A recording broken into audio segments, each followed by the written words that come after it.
Kita berdoa.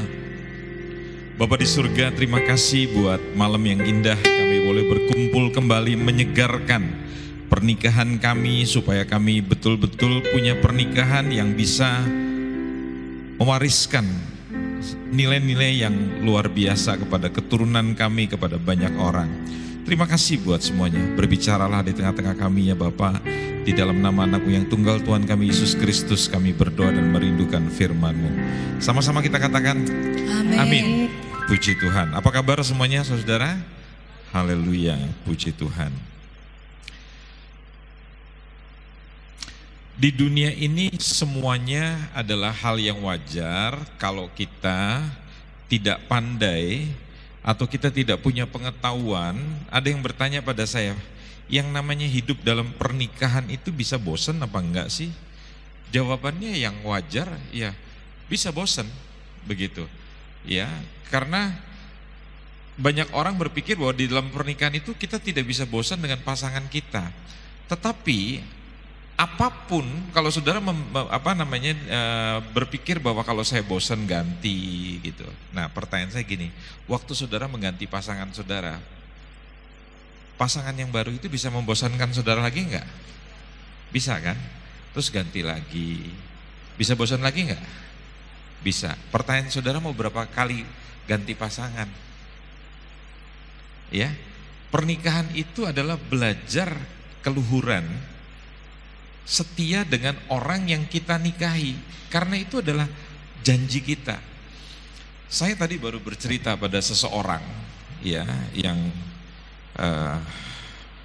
bukan orang Kristen di kota ini, orang Muslim. Saya bilang begini, yang saya kagum dari mantan pemimpin tertinggi di TNI, Pak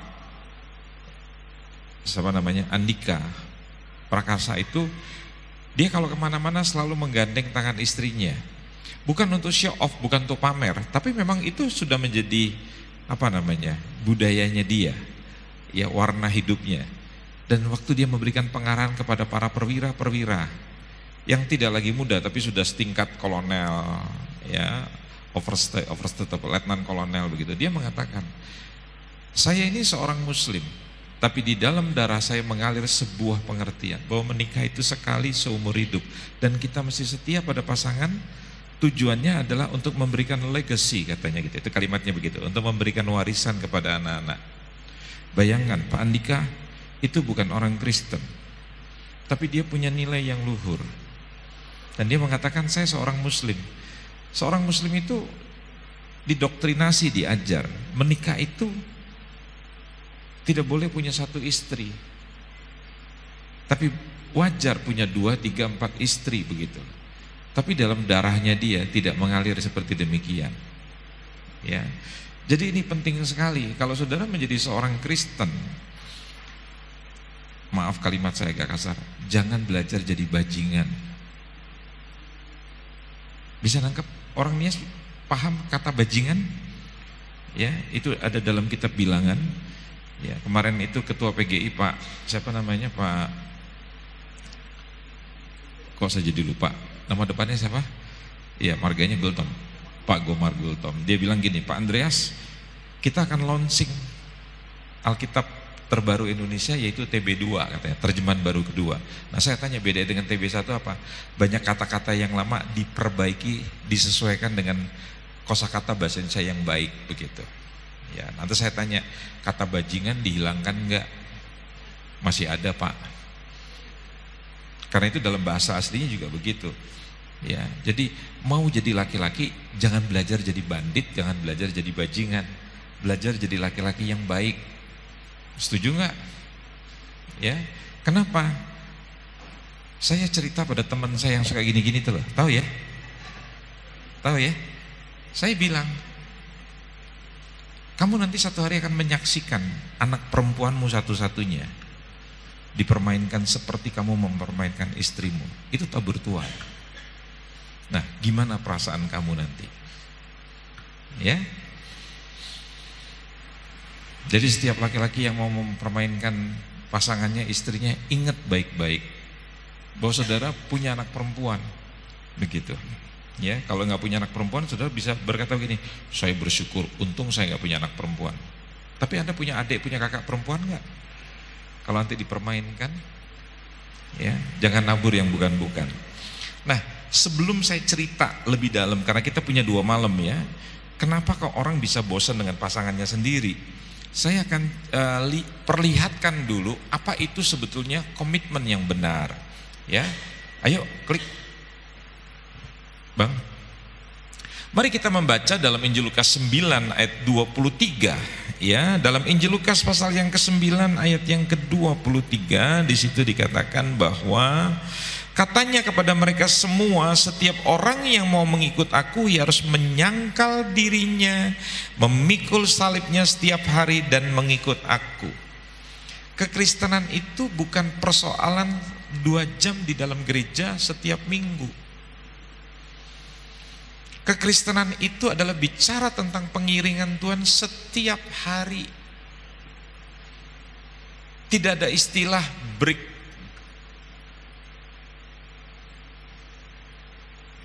Ya.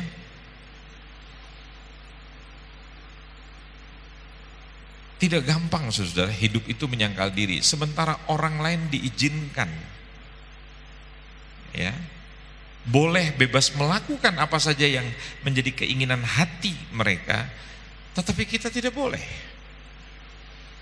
Saudara mesti mengingat pengkhotbah bilang, sebagai seorang muda kita boleh memuaskan keinginan hati kita. Tetapi kalimat itu tidak berhenti di situ, dia bersayap. Tapi apapun yang kamu lakukan berdasarkan keinginan kamu, kamu harus mempertanggungjawabkan.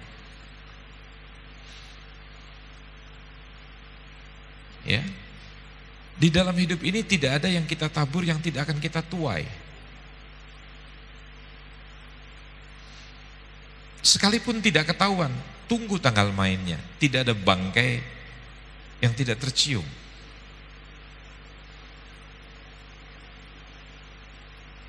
Ada seorang teman saya, dia tiba-tiba mengalami kanker prostat di hari tuanya. Saya sekedar ngomong begini, waktu masih muda kamu berbuat apa saja? Setia nggak dengan pasangan? Nangis dia. Istri saya nggak pernah tahu Pak bahwa saya adalah tukang selingkuh yang paling hebat. Di masa tua baru saya merasakan saya mengalami kanker prostat. Saya dulu suka mengatakan itu hadiah buat laki-laki yang tidak setia. Ya, sebetulnya saudara tidak perlu mengalami hal-hal seperti itu. Tidak semua penyakit disebabkan karena dosa, tapi pada umumnya dosa membuat celah untuk kita dimasuki oleh penyakit. Ya, saya lihat di Pulau Nias sudah tidak ada yang pakai apa itu namanya masker. Tadi malam saya di Nias Selatan pakai masker. Saya seperti orang dari planet Mars, karena cuma satu-satunya di tengah ratusan orang saya yang cuma pakai masker. Ya, makanya saya coba menyesuaikan diri begitu. Walaupun saya tetap masih belum biasa begitu. Kenapa? Karena 3 tahun terbentuk dengan pola begitu untuk menghilangkan masker dalam tubuh saya tidak gampang, saudara. Karena itu sudah menjadi darah daging. Di Jakarta belum diizinkan, di Surabaya belum diizinkan. Di Samarinda kemarin saya KKR ribuan orang, tidak ada yang nggak pakai masker, semua pakai masker. Ya, memang pulau ini pulau yang beriman, luar biasa. Ya. Jadi kekristenan itu isinya adalah penyangkalan diri. Kemudian yang selanjutnya adalah mau memikul salib. Salib itu adalah penderitaan yang diberikan orang lain kepada kita. Itu adalah bagian daripada kekristenan. Seperti tadi malam saya bilang, kekhawatiran itu adalah merupakan bagian dari hidup manusia. Dari kita kecil sampai kita tua, kita selalu khawatir. Tetapi kekhawatiran tidak boleh menjadi gaya hidup orang beriman. Sekalipun kekhawatiran itu adalah bagian hidup manusia. Siapa di sini yang nggak pernah khawatir? Anda punya anak SD mau masuk SMP khawatir, betul nggak? Begitu mau masuk SMA khawatir lagi orang tuanya. Begitu lulus SMA khawatir lagi orang tuanya, betul nggak? Ya. Begitu anakmu perempuan sudah umur 30 tahun tidak punya jodoh, khawatir juga. Laku nggak anakku ini? Begitu menikah nggak punya anak, khawatir lagi. Kan gitu kira-kira. Begitu anakmu punya anak, anaknya perempuan semua, nggak ada laki-laki, khawatir lagi. Pokoknya sampai mati kita khawatir. Tapi kekhawatiran itu tidak boleh menenggelamkan hidup kita. Makanya saya bilang tidak boleh menjadi gaya hidup orang beriman. Kekhawatiran itu adalah bagian daripada kehidupan. Nah, itu adalah salib yang harus kita alami dalam kehidupan dan tandai. Dan kita harus mengikuti dia setiap hari, salib setiap hari, menyangkal diri setiap hari. Nah, kita baru belajar tentang penyangkalan diri biasanya apa? Kalau kita sudah sakit. Anda baca pledoi daripada mantan Kadif Propamnya Polri.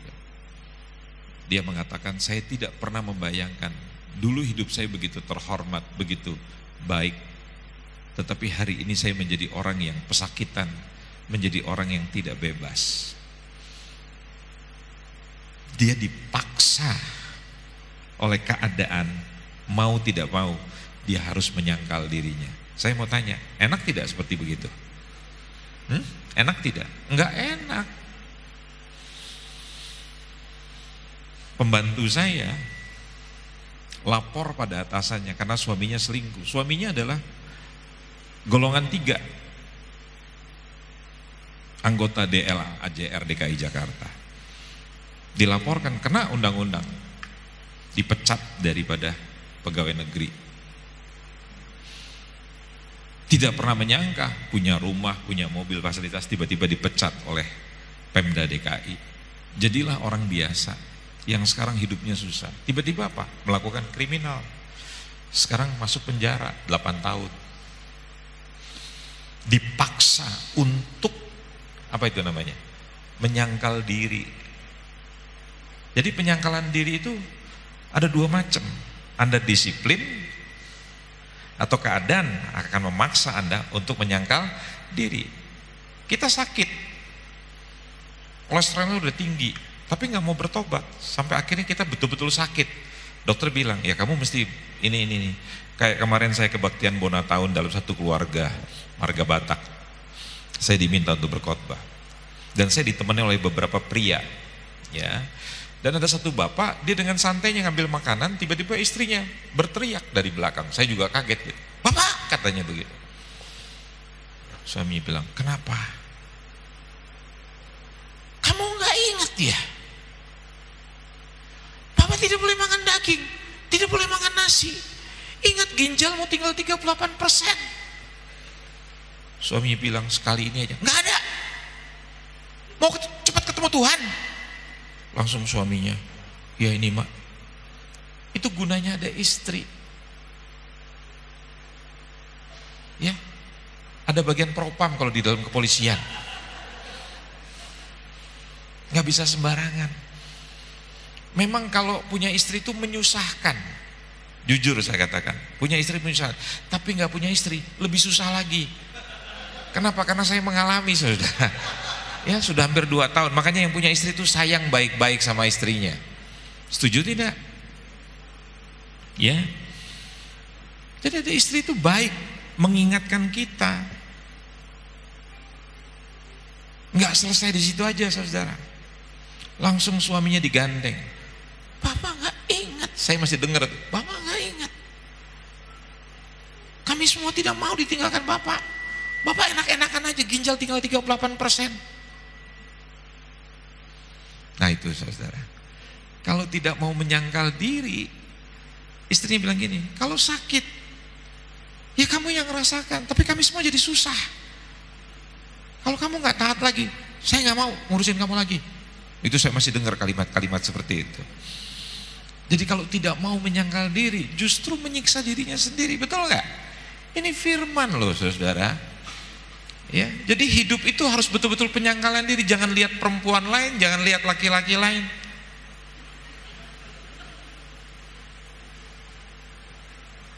Yang kau harus renungkan itu firman. Yang kau harus renungkan itu keluargamu, pasanganmu sendiri, bukan pasangannya orang. Setuju nggak? Itu disiplin. Saya mau berikan basicnya dulu. Karena kebosanan itu terjadi karena nanti kita belajar apa akar daripada kebosanan itu. Selanjutnya,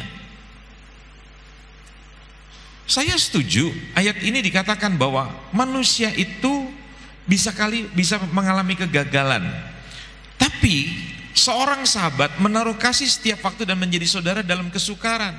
Ada orang yang memang tetap akan memperhatikan saudara, ada orang yang tetap akan sayang saudara, menerima saudara, tatkala saudara sedang mengalami masalah yang bagaimanapun juga. Satu hari saya bangun pagi saudara, karena badan saya tidak enak. Itu 1 tahun lebih sedikit setelah istri saya tidak ada, tiba-tiba saya merasakan, saya bangun jam 3 subuh itu, saya merasakan badan saya tidak segar. Saya lemes sekali begitu. Cuman saya masih belum ngeh. Jadi kalau orang Jawa bilang tuh nyawanya belum ngumpul gitu. Jadi saya belum ngeh. Loh kok saya sakit? Nggak ada yang peduli sama saya gitu kira-kira. Ya. Nah begitu nyawanya ngumpul saya baru ngeh. Iya ya, kan saya tidak punya pasangan lagi. Dulu kalau saya sakit, pasangan itu langsung bereaksi, bisa ngerti ya? Langsung dia tumpang tangan untuk mengecek panasnya, bukan tumpang tangan didoain, tumpang tangan dipegang, kenapa? Waduh badannya panas, dia langsung curiga, dia langsung ambil termometer, dia langsung apa itu namanya, ukur tekanan darah apa segala macam, dia ambilkan apa segala macam gitu. Itu sekarang tidak ada lagi. Kenapa? Karena tidak ada pasangan yang tidur di samping saya. Jadi saya mesti beritahu anak saya. Kalau saya tidak beritahu anak saya, ya mereka juga tidak akan tahu apa yang terjadi pada kita. Makanya itu saya bilang, sayangilah pasanganmu sendiri saudara. Ya. Kenapa? Pasangan hidupmu itu dia sudah menemani Anda bersama-sama dari hidup Anda masih di bawah. Orang kan sekarang datang melihat kita mapan. Ngerti ya? Kayak kemarin saya di Samarinda, ada begitu banyak orang Manado.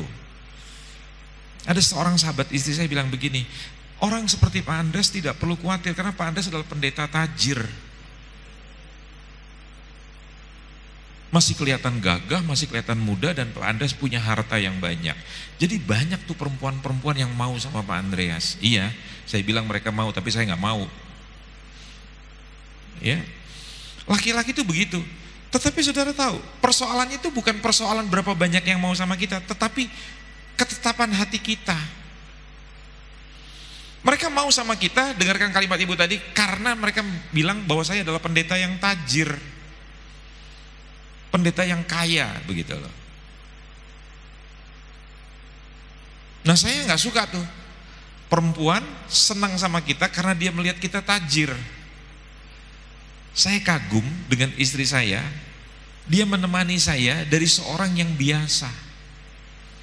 Nah gak banyak pasangan yang mau seperti begitu. Jadi saudara jangan tertarik karena saudara sekarang sudah mapan. Nah yang kurang ajar kan gini, laki-laki belum mapan, tapi mau punya istri lebih dari 1. Tukang beca, gak mapan aja punya istri 2-3, kan kurang ajar itu. Pendeta yang tajir di depan saudara aja tetap punya 1 istri dan belum berpikir punya istri lagi. Ya. Selanjutnya dikatakan berkomitmenlah dalam menjalani kehidupan.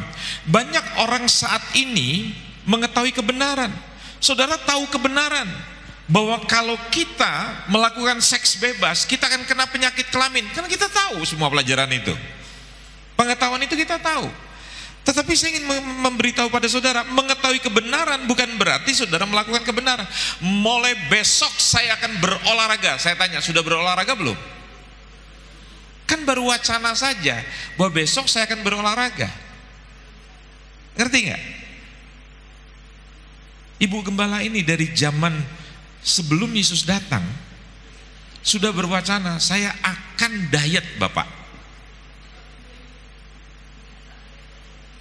Hanya sekedar punya nawaitu, niatan mau diet, bukan berarti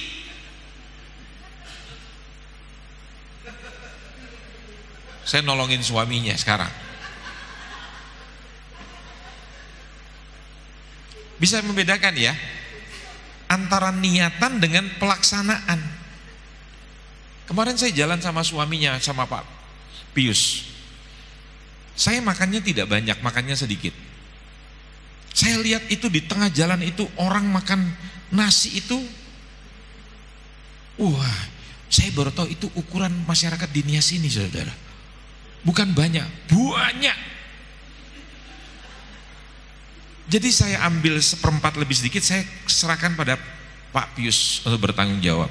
Dia bilang, Pak, saya makan cukup nggak itu?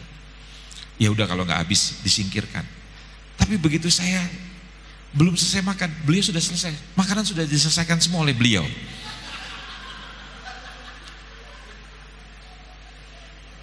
Sahabat yang baik menolong sahabatnya.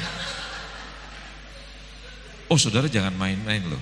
Indonesia itu adalah urutan kedua di dunia, nomor 2 di dunia yang membuang makanan. Itu Indonesia nomor 2. Saudara tahu, 1 tahun itu orang Indonesia membuang makanan itu jumlahnya lebih daripada 340 juta ton. Bisa ngerti ya? Mestinya kan dihemat gitu loh, makan ambil sedikit, kan etikanya begitu, ambil sedikit nanti kalau kurang tambah lagi. Kalau kita enggak, udah terbiasa makan yang banyak. Begitu. Ya. Bayangkan, lebih dari 1,5 tahun saya baru mengembalikan berat saya yang hilang. Waktu istri saya meninggal itu 74 kg. Kemudian saya drop menjadi 66 kg. Sekarang saya sudah mulai menjadi 72 menjelang 73. Dokter mengatakan udah bagus Pak Andreas, begitu. Ya. Saya mulai lebih tenang hati saya, begitu. Bisa kembali kepada hal-hal yang seperti dulu. Saya belum bisa naik sepeda, tapi sudah bisa jalan kaki sekarang. Saya olahraga, saya jalan kaki. Saya tidak pernah olahraga lari karena Tuhan mengajarkan untuk kita tidak melarikan diri, tapi menjalani hidup. Gitu kira-kira. Ini terutama yang gemuk-gemuk nih, olahraganya sebagai jalan saja, begitu ya. Puji Tuhan. Jadi mengetahui dan melakukan adalah sebuah hal yang berbeda. Komitmen adalah karakteristik yang selanjutnya. Komitmen adalah karakteristik orang yang memiliki keteguhan hati dari apa yang diinginkannya. Kalau saudara ingin menjadi orang yang luar biasa, maka salah satu karakteristik yang harus dimiliki oleh saudara itu adalah komitmen. Karena kalau saudara tidak mempunyai sebuah komitmen yang kuat, nanti kita lihat, Anda nggak akan menerima sesuatu yang pernah Anda bayangkan atau Anda rindukan. Yang selanjutnya, maka harus dipikirkan baik-baik sebelum memutuskan untuk berkomitmen. Kalau saudara sudah berani komitmen, ya saudara harus berani sebagai seorang yang memegang janji itu, komitmen itu. Jangan saudara berani buat janji tapi saudara tidak menepati. Janji saudara apa? Saya akan menikah dengan kamu sampai maut memisahkan kita berdua. Kan itu janji pertamanya. Kemudian apa? Saya akan setia dalam keadaan baik atau tidak baik, sehat atau tidak sehat, kaya ataupun miskin. Apapun yang terjadi pada kamu, saya akan selalu setia sampai maut memisahkan kita berdua. Betul nggak? Tapi belum 1 tahun, belum 5 tahun, belum 10 tahun, belum 20 tahun. Yang laki-laki atau yang perempuan sudah bisa jadi kampret. Orang Nias tahu kampret nggak? Kelelawar. Apa sih bahasa orang sini apa menyebutnya? Kelelawar. Begitu. Kalau orang Manado bilang paniki. Gitu. Kalau bahasa saya jangan jadi Batman. Tahu Batman? Manusia bat. Bat itu kelelawar itu. Gitu. Bukan bat buruk. Manusia kelelawar. Manusia yang nggak pernah bisa pegang janji. Makanya saya bilang, kalau saudara memang rindu menikah lagi, doakanlah pasangan saudara cepat dipanggil Tuhan. Kan sederhana banget kan? Tadi di jalan Pak Pius cerita, saya udah mendoakan orang-orang yang susah mati Pak, dan berhasil. Jadi pesanlah pada gembala saudara, kalau memang saudara ingin pasangan saudara cepat mati, doakan saja. Nggak usah dibunuh. Ya, ada loh seorang istri yang tahu suaminya mau menikah, Jadi tiba-tiba ke suami itu nggak pulang berapa hari, begitu dia pulang, dia bilang pada istrinya, "Mah, saya mau jujur sama kamu, saya sudah punya pacar." Istrinya kaget tapi dia menguasai diri. Dia bilang gini, "Ini kan sudah malam, kamu makan, saya temenin. Habis ini kamu tidur. Nanti besok pagi setelah bangun kita akan ngobrol." Saya tanya, istrinya bisa tidur nggak? Istri bisa tidur nggak? Nggak bisa. Wanita itu kan makhluk perasaan. Ya, pria tidur ngorok malah. Ya, begitu bangun suaminya dengan semangatnya bicara. Istrinya bilang, "Gimana Pak? Ini kejadian sungguh saya cerita ya." Istrinya bilang, "Boleh nggak kamu jelaskan ulang seperti yang tadi malam kamu cerita? Saya lebih siap untuk mendengarnya." Suaminya cerita. Jadi saya sudah 1 tahun katanya kenalan dengan teman-teman saya di kantor. Dan perempuan itu pokoknya muda, baik, segala macam. Entah kenapa saya jatuh cinta. Dan kemudian ya kita pacaran. Saya juga sudah berhubungan. Istrinya dengerin dengan seksama. Terus dia bilang, "Oke, tapi kan kamu sudah janji sama Tuhan, sama keluarga, sama handetolan, bahwa kita akan menikah sampai maut memisahkan kita berdua. Dan kita tidak akan menikah sebelum pasangan kita meninggal. Jadi sekarang begini, kalau memang tekadmu sudah bulat, saya akan berdoa supaya Tuhan mencabut nyawa saya dan kamu akan bebas menikah." Suaminya bilang, "Ya tapi saya nggak bisa dong berlaku jahat seperti begitu." Istrinya bilang, "Loh, kamu menikah lagi itu kamu sudah melakukan kejahatan. Kamu gak berpikir bagaimana anak-anak, kamu gak berpikir bagaimana orang tua, bagaimana keluarga, bagaimana semuanya. Kamu hanya memikirkan nafsu kamu," kata istrinya. Suami bilang, "Pokoknya saya sudah bertekad untuk menikah lagi." Istrinya bilang, "Oke, saya izinkan dengan satu syarat, saya mati. Dan mulai hari ini saya akan berdoa supaya Tuhan cabut nyawa saya. Dan kamu juga harus berdoa supaya Tuhan cepat panggil nyawa saya." Dan Bapak Ibu tahu, 4 bulan kemudian doa itu dijawab oleh Tuhan. Suaminya dipanggil Tuhan. Ibu-ibu ngerti rahasianya bagaimana? Ibu udah tahu rahasianya bagaimana? Jadi nggak usah dilawan. Ibu-ibu doa, "Tuhan cabut nyawaku supaya aku nggak tahu nanti." Karena ada ayat dalam kitab, siapa yang menyerahkan dia akan mendapatkan. Yang mempertahankan akan kehilangan. Ibu-ibu boleh senyum malam hari ini? Gue tahu sekarang rahasianya. Kasih tahu sama suaminya, "Sekarang saya tahu rahasianya." Itu firman. Nggak usah Anda lawan dengan emosi, dengan apa segala macam begitu. Capek. Karena laki-laki itu kalau sudah jadi kadal, sudah jadi ular, dia akan jadi sifatnya itu licik dan menipu dan jadi pandai berbohong. Ya. Coba saya tanya jujur, siapa pria yang malam ini masih jujur hidupnya? Angkat tangan. Berani nggak? Nah, kan nggak ada yang berani kan? Oh berani, puji Tuhan. Siapa lagi? Satu. Siapa lagi yang berani mengatakan, "Saya jujur Pak sampai hari ini tidak ada perempuan lain dalam hidup saya kecuali Eva Bapak," katanya begitu.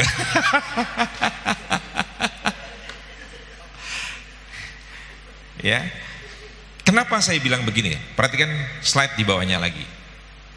Nah, ini saya coba menulis kalimat seperti gini. You cannot achieve greatness without commitment. Kan setiap orang memimpikan mendapatkan yang disebut greatness, kemuliaan, kebesaran, kejayaan, whatever lah.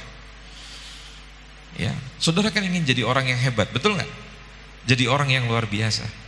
Dan itu hanya terjadi kalau saudara menjadi orang yang betul-betul menjagai komitmen. Saya mau beritahu, kalau saudara menjadi orang yang tidak punya integritas, tidak punya akuntabilitas, Anda tidak menjadi manusia yang kredibel, menjadi manusia yang bisa dipercaya, nggak akan jadi orang hebat. Sekalipun saudara punya talenta seperti Simpson. Simpson hebat nggak? Hebat. Dia punya kesaktian. Tapi apa yang menghancurkan dia? Perempuan. Ya, hati-hati dengan perempuan di sebelahmu. Ya. Perempuan itu bisa menjatuhkan dan bisa membuat laki-laki jadi orang hebat. Betul nggak? Kan Alkitab bilang, istrimu akan membuat suaminya terkenal di pintu gerbang kota. Yang membuat saya menjadi hari ini dipakai Tuhan di berbagai kota di Indonesia, di berbagai negara di dunia, itu adalah karena saya punya istri berusiaan. Pak Pius kalau mau dipakai Tuhan lebih lagi, dia harus lebih sayang, dia harus lebih setia dengan Boru Raja Guguk. Tidak boleh dengan Borobudur. Maksudnya Borobudur apa? Orang Jawa. Dia harus setia dengan istrinya yang telah mendampingi dia. Percayalah, kalau kita setia, greatness itu akan diberikan Tuhan kepada kita. Setuju? Simple rahasianya. Klik. Saya akan beri analogi tentang komitmen itu justru di dalam pernikahan, karena malam ini kita bicara dalam pernikahan. Ini adalah bahan materi seminar saya, ya, motivasi untuk bisa menjadi orang yang hebat sebetulnya, tapi saya pakai analogi tentang pernikahan. Saudara, komitmen saudara harus lebih besar dari perasaan saudara, karena manusia itu sejatinya bukanlah perasaan. Manusia itu diberikan nalar, diberikan akal. Jadi kita hidup itu tidak boleh pakai perasaan. Perasaan itu hanya menunjukkan suasana batin saudara. Contoh begini, saya adalah orang yang suka menolong orang lain. Saya bahkan menolong Bang Tono. Saya senang bantu dia. Tapi satu hari saya melihat orang ini sikapnya nggak baik, sehingga saya terluka. Dia jelek-jelekin saya. Terus saya bilang begini, saya nggak mau bantu dia lagi lah. Pertanyaan saya, tiba-tiba saya menjadi orang yang kikir, tidak mau membantu dia. Sejatinya saya, apakah saya orang yang kikir? Enggak kan? Itu hanya suasana hati saya sekejap karena saya nggak suka lihat sikapnya dia jelek-jelekin saya. Tapi sejatinya saya bukanlah manusia yang kikir. Saya tetap manusia yang murah hati, suka menolong orang. Tapi khusus kepada dia, karena saya tersinggung, saya nggak mau bantu dia lagi. Tapi itu bukan sejatinya saya, itu cuman perasaan saya. Dan perasaan itu sekelebat, artinya apa? Akan hilang dengan berjalannya waktu. Makanya perasaan itu up and down, naik turun. Kata Yeremia, jangan pegang perasaanmu. Nah, kebanyakan saudara kan jatuh cinta sama pasangan kan lebih banyak dipengaruhi perasaan. Makanya banyak istri nggak pinter ngerayu suaminya. Wanita malam di luar sana lebih pinter ngerayu suaminya. Abang makin lama makin ganteng. Ya. Istri di rumah, botak dari mana lu? Udah pulang kerja capek-capek dipanggil si botak. Hati-hati loh ngatain pasangan botak. Elisa pernah dibilang sama anak-anak, botak, botak, botak. Elisa marah loh. Akhirnya apa? Anak-anak itu mati. Bahasa Alkitab kita tuh anak-anak ya, tapi dalam terjemahan aslinya itu bukan anak-anak, itu adalah remaja menjelang pemuda. Jadi itu remaja belasan tahun, 19 gitu loh, 18-19 tahun. Jadi waktu dia ngata-ngatain si Elisa botak, Elisa marah dan anak-anak itu mati.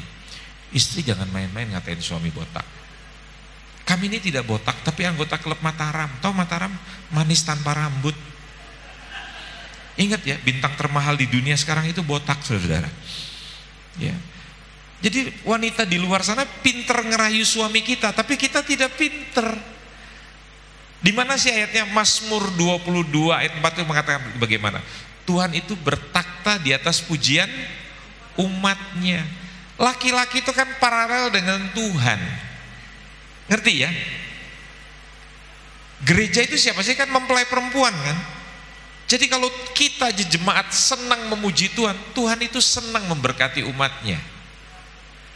Makanya jadi istri, mulut itu jangan comberan gitu loh. Ngerti? Tahu orang Nias tahu comberan gak sih? Parit itu loh, got itu loh, kotor ngomong tentang suami. Udah mulutnya jelek, mulutnya kotor lagi. Ya coba deh, kita tuh yang udah wajahnya jelek gitu ya, permanis perkataan kita. Setuju nggak? Ya, saya satu hari di Surabaya melihat seorang gemuk, tapi dia nggak pede. Tapi dia kalau ngomong sama orang tuh menyenangkan, baik gitu. Terus saya bilang gini, kamu tuh pasti pacarnya banyak. Bapak, boro-boro satu nggak ada yang nyangkut pak. Tuh saya bilang kenapa? Kan orang lihat body saya pak, body saya ini seperti mesin giling katanya begitu. Tahu mesin giling ya? Mesin yang buat apa itu namanya, meratakan jalan itu loh. Temennya bilang gini sama saya, enggak om, justru teman sahabatnya dia tuh banyak banget. Karena mulutnya tuh lemes katanya gitu, mulutnya tuh manis. Om tahu banyak laki-laki memperebutkan dia. Dia masih usia 23 tahun. Tapi dia belum mau berpacaran karena dia masih menyelesaikan cita-citanya dulu. Dia mau capai apa yang dia kejar. Bener, temennya banyak. Kenapa? Karena waktu saya dengar dia bicara, orangnya gemuk, wajahnya tidak menarik begitu. Tapi karena bicaranya itu lemes, bicaranya itu manis, banyak orang senang dengan dia. Terus saya bilang sama dia, jujur loh nih, Pak Andes bilang ya, kamu itu menyenangkan pribadinya begitu. Jadi perempuan itu saudara-saudara, kalau Anda melihat hal-hal yang negatif dalam diri pasangan, jangan gampang mencaci maki. Bapak Ibu tahu, saya sering cerita pada banyak orang, dari pertama kali saya menikah sampai istri saya meninggal dunia, saya belum pernah dengar mertua saya, baik itu almarhum bapak mertua saya, ya yang pensiunan angkatan laut, kapten kapal, terus ibu mertua saya Boruta Barat, dia nggak pernah caci maki mantu-mantunya, ngomong negatif tentang mantu-mantunya, nggak ada. Ngerti ya? Makanya ibu mertua itu dihormati sampai di hari tuanya, sekarang sudah berumur 80 tahun lebih, itu dihormati sekali. Kenapa? Karena dia sayang dengan menantu-menantunya, dia sayang dengan anak-anaknya, dia sayang dengan cucu-cucunya. Bisa ngerti nggak? Itu loh, saudara mesti belajar seperti begitu. Ya, jadi Anda nggak boleh ngikutin perasaan gitu loh. Nalar yang dipakai, akal sehat yang benar gitu loh. Sebab menikah bukanlah urusan perasaan, sebab perasaan itu selalu berubah, naik dan turun. Tadi sudah saya jelaskan. Komitmen, yang ketiga, komitmen adalah alasan untuk tetap dapat bertahan. Jadi yang membuat suatu rumah tangga itu sampai berakhir, sampai mati, itu adalah komitmen. Makanya kemarin malam saya bilang di Teluk Dalam, kalau mau menikah dengan laki-laki, janganlah menikah dengan laki-laki yang gagal dalam pernikahan, yang meninggalkan istri pertamanya. Percayalah, kalau Anda menikah dengan laki-laki yang gagal dalam pernikahan pertamanya, dia juga akan, kalau dia buang istri pertamanya, dia juga akan buang istri keduanya. Percayalah. Menikahlah dengan pria yang seperti di depan saudara sekarang. Ngerti? Duda yang sudah mati, maksud saya gitu, ngerti? Bukan duda karena cerai hidup, saya cerai mati. Jadi waktu pertama kali saya dapat KTP pembaruan dari Dukcapil, saya shock banget, terus terang saya shock banget. Karena dari tadinya statusnya menikah, tiba-tiba statusnya apa? Cerai mati. Kalimat itu horor, udah cerai, di belakangnya mati. Percaya kalau satu hari Pak Fatih Soki nanti bercerai hidup dengan istri, misalnya saja, sekarang kan sering ke Surabaya, tiba-tiba ketemu sama Juliati, ditinggalkan istrinya ini. Begitu resmi di pengadilan, perceraian terjadi, KTP Pak Fatih Soki diganti, namanya apa statusnya? Cerai hidup. Nah itu saya bilang pada perempuan-perempuan, jangan mau menikah dengan laki-laki dengan status cerai hidup. menikahlah dengan seperti pendeta yang di depan sekarang ini. Ngerti ya? Statusnya cerai, mati. Jadi sudah lulus. Tapi dilihat dulu riwayatnya. Matinya itu setelah bercerai atau masih dalam pernikahan. Kalau cerai, matinya sudah cerai, berarti kan itu memang laki-laki yang tidak baik juga, begitu, tidak setia dengan pasangan. Nangkep enggak? Itu disiplin, saudara. Nah, ini dia masalahnya yang saya mau beritahukan pada saudara.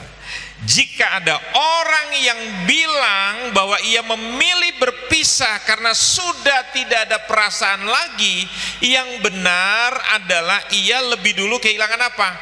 Komitmennya. Bukan karena nggak ada perasaan, tapi karena sudah hilang komitmennya lebih dulu. Pernikahan saya dengan istri saya, pernikahan kita orang Kristen itu bukan didasarkan perasaan. Perasaan itu naik turun, gak bisa dipegang. Yang membuat saya bertahan sampai mati, yang membuat kita bertahan sampai nanti Tuhan memanggil kita salah satunya atau dua-duanya dipanggil setia sampai mati, itu adalah janji, covenant, komitmen yang sudah diucapkan 5 tahun yang lalu, 1 tahun yang lalu, 10 tahun yang lalu. Ingat ya, Alkitab berkata akhir zaman itu akan terjadi yang disebut masa orang makan minum. Makanya kalau Anda pergi ke Medan yang paling dekat, lihat deh outlet toko-toko yang jual barang itu makin lama makin berkurang. Sekarang diganti apa? Dengan outlet makanan sekarang yang paling banyak. Ya, saya semalam sampai jam 11 kurang kami masih di luar, saya sama beberapa pendeta. Dan saya bilang sama Pak Pius, wih di kota ini ya, kota kecil begini sampai malam makanan begitu banyak sekali. Itulah yang terjadi di akhir zaman. Dan satu lagi, apa selain makan minum? Kawin, mengawinkan. Sudah bisa lihat, sekarang orang menikah itu hanya seumur jagung. Baru 1 tahun cerai, baru 2 tahun cerai. Belum 1 tahun, Vena Melinda sudah dijadikan lawan tanding daripada Ferry Irawan. Dan Ferry Irawan menikahi Vena Melinda sudah pernikahan yang keberapa tuh? Yang keempat. Makanya saya bilang, jangan menikah sama buaya. Tapi tiba-tiba anak saudara ada jodoh nanti marganya buaya dari Nia Selatan. Bukan itu maksud saya, bukan marga buaya. Ya. Kalau orang Batak itu ada marga apa? Si buaya. Ya. Menikahlah dengan lombu. Ada kan marga Nias lembu, ada kan lombu itu kan? Ada itu. Ya. Bukan masalah marganya. Orangnya itu setia apa tidak, bertanggung jawab apa tidak. Komitmen itu adalah masalah niatan. Nanti saya akan berikan jalan keluar kalau saudara mulai melakukan hal yang aneh-aneh. Amsal 24 ayat 16. Sebab 7 kali orang benar jatuh namun ia bangun kembali, tapi orang fasik akan roboh dalam bencana. Jangan berpikir bahwa orang benar itu tidak bisa jatuh. Bisa. Tapi orang benar tidak mau tinggal diam, tidak mau tinggal tetap di dalam kejatuhan. Dia bisa jatuh tapi dia akan kembali. Nangkap nggak? Dia bisa tergoda. Kita manusia bisa tergoda. Setan itu banyak menggoda. Kemarin saya di Samarinda ditanya sama seorang ibu yang jadi sahabat istri saya. Ada 3 sahabat istri saya di kota Samarinda, Kalimantan Timur, yang paling dekat. Ada banyak wanita yang lain jadi teman istri saya, tapi itu 3 perempuan itu sahabat istri saya. Dia tanya, jujur Pak Pendeta, ada nggak perempuan-perempuan yang menggoda Bapak selama istri sudah tidak ada? Saya bilang ada Bu, tapi kan sekali lagi tergantung saya. Banyak yang telepon ke rumah, tanya sama anak-anak, papa sudah makan apa belum, nanti dia ngantarin makanan, ada lagi yang kirim apa segala macam begitu. Saya tidak bergeming, kenapa? Karena saya tidak mau bikin sengsara perempuan. Kalau saya belum punya hati di situ, ya saya nggak mau buat apa-apa, saya nggak mau nabur apa-apa. Kecuali saya mulai jatuh cinta. Bisa ngerti? Maka saya mulai belajar bangun hubungan begitu. Dan saya harus bertanggung jawab, karena prinsip saya gini, dari belum menikah kita sudah harus belajar setia. Jangan belum menikah punya 3 pacar. Terus persiapan, mana nih yang kira-kira dari 3 ini? Itu jadi laki-laki yang nggak bener. Saya nggak pernah pacaran dengan perempuan lain. Saya cuma pacaran dengan istri saya. Begitu. Dan saya juga tidak siap diputusin. Tapi di dalam hubungan itu tiba-tiba istri saya cemburu karena saya seorang pendeta kan, banyak berhubungan dengan banyak orang gitu. Karena kalau dia tidak mengerti, waktu dekat ngobrol sama perempuan lain, dipikirnya istri saya tidak terlalu curiga kalau perempuannya jelek. Kalau perempuannya cantik itu dia curiga. Ya, nah saya kan nggak bisa memilih. Namanya orang butuh, pengen ngobrol, ya kita ngobrol di tempat umum. Tapi kalau udah terlalu dekat gitu, pasangan bisa cemburu. Tapi saya buktikan bahwa saya tidak jadi pria yang seperti begitu. Sampai satu hari istri saya membuat satu statement, 1000 perempuan boleh mendekati kamu, tapi kuncinya ada di tangan kamu. Kalau kamu buka, kamu jatuh. Dan alhamdulillah sampai hari ini tidak tergoda. Ya, bisa nangkep nggak saudara? Itu nilainya sama. Orang lain bisa melakukan kejahatan, bisa merampok bank, bisa membobol mesin ATM. Saudara udah berulang kali masuk di mesin ATM, tapi kok nggak punya niatan membobol? Betul nggak? Ada kesempatan, tapi niatnya kan nggak ada. Itu keteguhan hati, komitmen begitu. Jadi kalau sampai orang jatuh, itu bukan masalah perasaan. Kan suka bilang gini, saya udah gak punya rasa lagi Pak Andreas sama istri saya udah gak punya rasa lagi sama suami saya. Ingat loh ya, perselingkuhan itu antara laki-laki dengan perempuan. Dan perempuan itu bukan perempuan nakal, bukan apa istilahnya itu di Jakarta cabe-cabean, bukan. Perempuan baik-baik, teman sekantor, teman mengajar, satu profesi. Coba bayangkan, teman saya seorang dokter yang baik, bisa loh punya hubungan dengan susternya, padahal istrinya adalah dokter yang terkenal. Dan perselingkuhan terjadi setelah mereka rata-rata berusia di atas 60 tahun. Dan sekarang divorce. Orang semua nggak percaya. Dengan siapa suaminya bermain? Dengan suster. Yang lebih celaka lagi, susternya adalah orang Batak. Wah, saya bener-bener saya susah gitu loh. Kenapa? Karena istrinya ngomong, orang Batak itu orang yang kurang ajar Pak Andreas. Dia sampai lupa bahwa istri saya itu orang Batak kan?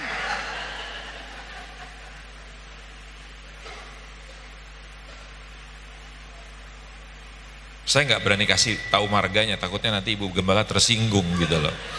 Karena baru raja guguk, betul itu suster, baru raja guguk begitu. Dan suaminya bilang, saya akan bertobat membiayai membiayai anak saya, tapi saya nggak punya hubungan. Dan ternyata 2 tahun kemudian wanita yang sama punya anak yang kedua dari benih dokter ini lagi. Berarti kan dia tidak bertobat. Akhirnya apa? Istrinya lari meninggalkan keluarga. Dia dokter, punya penghasilan. Dia bilang, saya hidup sendirian Pak Andreas. Sudah tidak bisa didamaikan lagi. Dan saya bilang, ya lebih baik kamu hidup sendirian lah. Nggak wajar menikah dengan binatang seperti begitu. Saya bilang aja itu laki-laki binatang. Pernah dengar cerita Cinta Laura? Yang bicaranya itu agak kebarat-baratan. Saya pikir kita perlu tahu ya. Oke lah, everything, whatever lah, gitu bicaranya ya. Dia ditanya dalam acara Kick Andy belum lama ini. Cinta Laura kan umurnya sudah wajar ya untuk punya pacar dan bisa menikah. Tuhan itu baik katanya begitu, sangat baik buat saya. Dan ada begitu banyak laki-laki belum apa-apa sudah disingkirkan sama Tuhan. Jadi Tuhan menganggap dia tidak layak untuk menjadi pendamping saya. Oh, kenapa? Ya, saya tidak mau seperti teman-teman saya yang cepat menikah dan cepat juga selesai mengakhiri pernikahan mereka.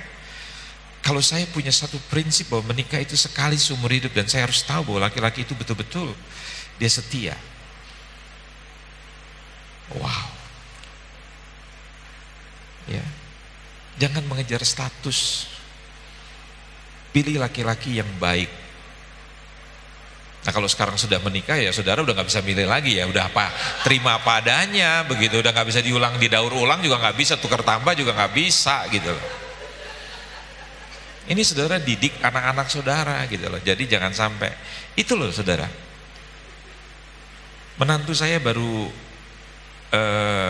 malam Natal kemarin waktu kumpul dengan keluarga, dia bilang sama keluarga daripada pihak saya dengan istri saya begitu kumpul begitu, dia bilang, saya tahu papa saya seorang pendeta yang luar biasa dipakai Tuhan, dan saya lihat itu dalam diri anak-anaknya yang sekarang menjadi istri saya, luar biasa. Dia istri yang sangat patuh pada firman dan memperlakukan saya suaminya dengan luar biasa. Ya. Jadi itulah legacy, itulah warisan yang harus kita berikan kepada anak-anak kita. Enggak perlu bicara, mereka lihat sendiri bagaimana saya, bagaimana mamahnya, begitulah. Bisa ngerti ya? Tingkat komitmen seseorang itu menunjukkan tingkat kedewasaan seseorang. Jadi tingkat komitmen seseorang menunjukkan tingkat kedewasaan seseorang. Kalau Anda belum dewasa, Efesus pasal 4 bilang, kita gampang sekali diganggu oleh dunia. Kita mudah terombang-ambing, bisa ngerti nggak?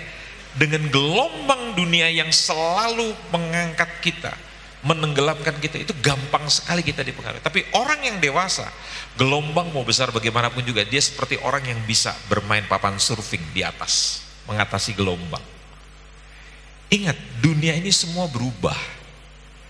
Tapi Anda yang hidup dengan komitmen, Anda hidup dengan nilai kebenaran, Anda akan berjalan dengan teguh. Pencobaan itu wajar. Semua orang dicobai, Yesus saja dicobai kok, betul nggak? Cuman bedanya Pak, Yesus nggak jatuh, kita jatuh. Kenapa? Karena kita tidak punya komitmen, karena kita tidak punya keteguhan hati. Nah itu yang kita harus belajar. Latihan dulu untuk mengambil komitmen kecil dan berhasil, baru beranjak ke komitmen besar. Karena itu hukumnya Tuhan begitu. Siapa yang setia dengan perkara yang kecil, dia akan ditambahkan dengan perkara yang besar. Kalau Anda nggak jujur dalam masalah moral, Tuhan nggak akan pernah percayakan dengan masalah yang besar. Ngerti ya? Anda mesti punya komitmen. Kan di dalam Alkitab sudah dilihat orang-orang yang hebat, semua jatuh tuh. Siapa? Salomo. 300 istri, 700 gundik. Akhir hidupnya apa? Tenggelam. Jangan main-main. Siapa pernikahannya bisa dijadikan contoh? Ishak. Betul kan? Dengan siapa istrinya? Ribka. Itu nggak punya 2 pernikahan, 1 pernikahan. Ya. Kekristenan itu mengajar prinsip kesetiaan. Banyak orang mengatakan dirinya baik, tapi siapakah yang setia? Saya suka bilang, gereja hari ini tuh menjadi ruang pamer. Sukses itu dianggap berkatnya Tuhan. Sukses dalam tanda kutip materi. Tadi malam kami jalan dengan gembala gereja kita yang ada di Nia Selatan. Dia bilang gini, nih Pak, lihat, rumahnya besar. Setelah dia bercerai dengan istrinya, dia dulu adalah gembala sidang Pak. Tapi begitu cerai, justru dia diberkatin. Nah, saya nggak setuju tuh kalimatnya. Dia diberkatin Tuhan dengan materi yang lebih banyak. Itu saya nggak setuju kalimat itu. Ukuran orang diberkati Tuhan itu bukan materi, tapi apa? Karakter, moralitas, kedewasaan. Jadi gereja hari ini sudah menjadi ruang pamer Pak Pius. Sudah jadi ruang pamer bahwa sukses itu harus cincinnya itu berlian, nggak boleh seperti cincin seperti Pak Andreas gini, nggak boleh. Jamnya nggak boleh pakai yang murah begini yang cuma 7-8 juta, harus yang 1 miliar. Baru dianggap itu pendeta sukses. Mobilnya nggak boleh kayak Pak Andreas cuma pakai Mercy 800 juta, harus yang pakainya miliar-miliaran begitu. Rumahnya nggak boleh seperti di perumahan saya sekarang, walaupun rumah saya besar mewah begitu, tapi dianggap itu bukan sukses. Sukses itu kalau tinggalnya di Pondok Indah di Jakarta, di daerah-daerah yang prestisius, yang tanahnya 1000 meter paling sedikit, bangunannya 800 meter, itu dianggap sukses. Liburannya mesti ke Amerika, mesti ke Eropa, mesti kemana, itu dianggap sukses. Nah, saya bilang gereja sekarang sudah jadi ruang pamer. Padahal keberhasilan sukses yang sebenarnya itu adalah kedewasaan, punya moralitas yang benar, karakter yang sungguh. Setuju nggak? Dan nggak perlu terganggu. Orang hebat, orang dewasa itu nggak perlu terganggu dengan suksesnya orang. Karena apa yang dia pakai belum tentu jadi kebutuhan saya. Saya seorang nelayan, yang saya butuhkan adalah kapal-kapal yang bagus. Saya nggak butuh Mercy di Nias, betul nggak? Saya nggak butuh BMW, saya nggak butuh Jaguar. Buat apa? Itu loh yang dipamerkan oleh Sultan, apa itu namanya? Andara Sultan Bintaro, yang sampai kita silo lihat rumahnya apa segala macam, ribuan meter segala macam. Saudara bilang dong, ya itu mungkin kebutuhannya dia, kebutuhan saya mah nggak di situ.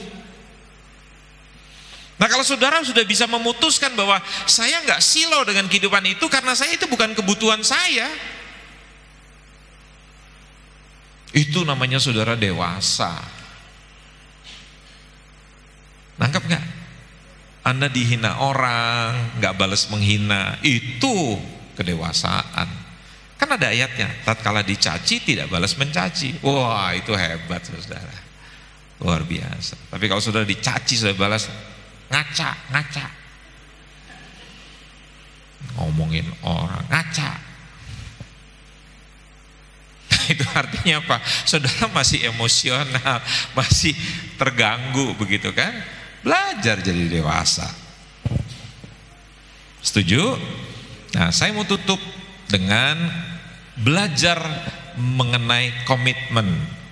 Coba lihat saudara-saudara, sosok di dalam kitab Rut ini, tentang Rut, itu adalah sebuah praktek nyata tuh. Bercerita tentang komitmen Rut tatkala mertuanya berkata, aku udah gak punya anak laki-laki lagi, udahlah kalian menantu-menantuku, kalian masih muda, pulanglah ke kampung kalian cari suami yang baru.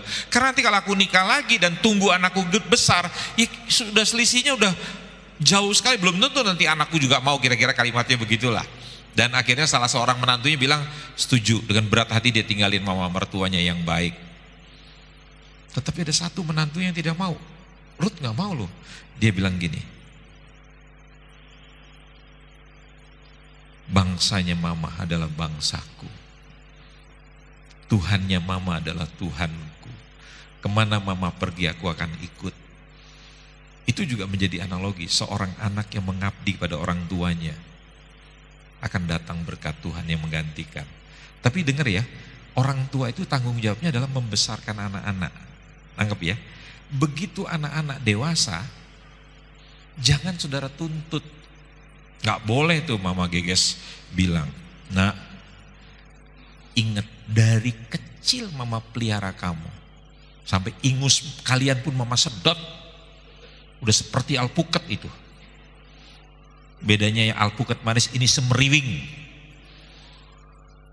Ya. Kalian harus pelihara mama, perhatikan mama. Enggak boleh.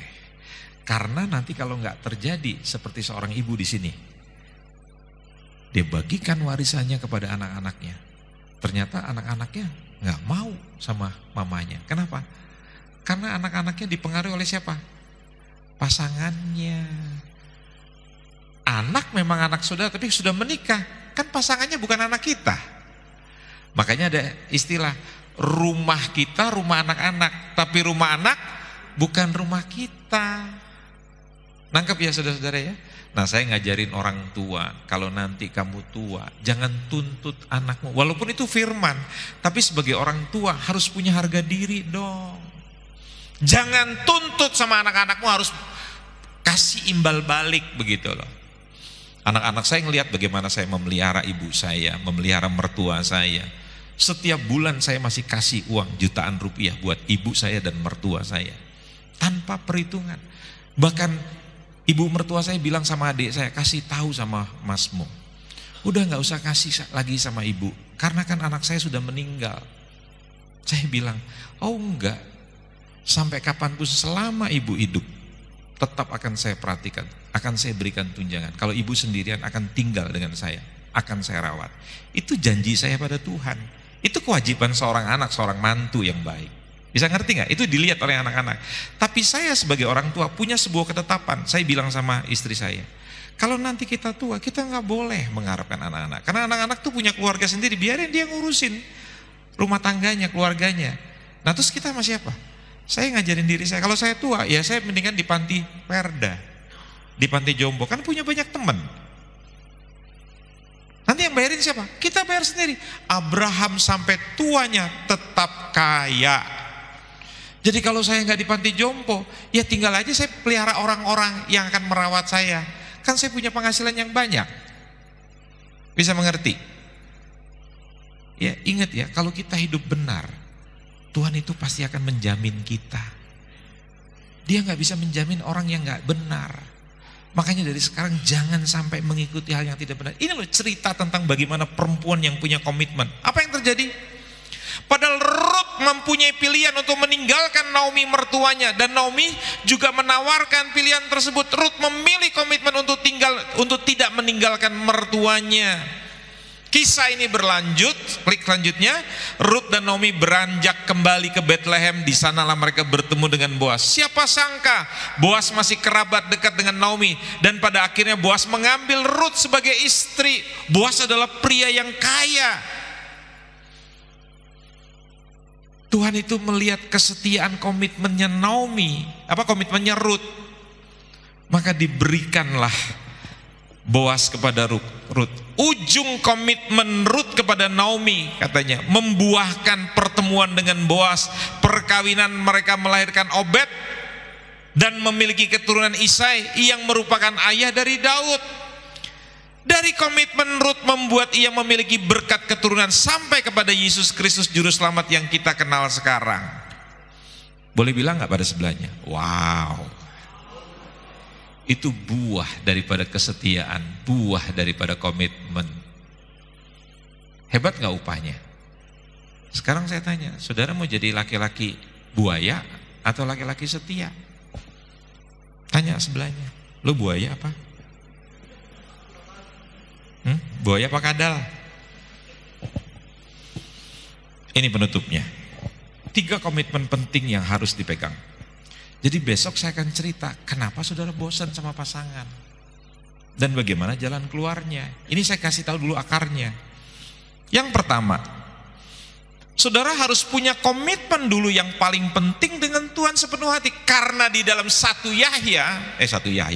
Yohanes, dulu terjemahan lama namanya 1 Yahya. Makanya ada orang dulu namanya bukan Yohanes tapi Yahya. Itu sekarang namanya Yohanes. Dulu namanya Yakub, sekarang namanya siapa? Yakobus. Dulu kitabnya namanya Sirul Asar, sekarang namanya apa? Kidung Agung, kan begitu nama-namanya gitu ya. Nah saudara tahu nggak? 1 Yahya bilang, kalau sampai kalian mempunyai masalah dengan sesamamu, pasti kalian punya masalah dengan Tuhan. Sebab orang yang mencintai Tuhan tidak mungkin membenci sesamanya. Ngerti ya? Kenapa kok tiba-tiba saya nggak punya perasaan dengan pasangan saya?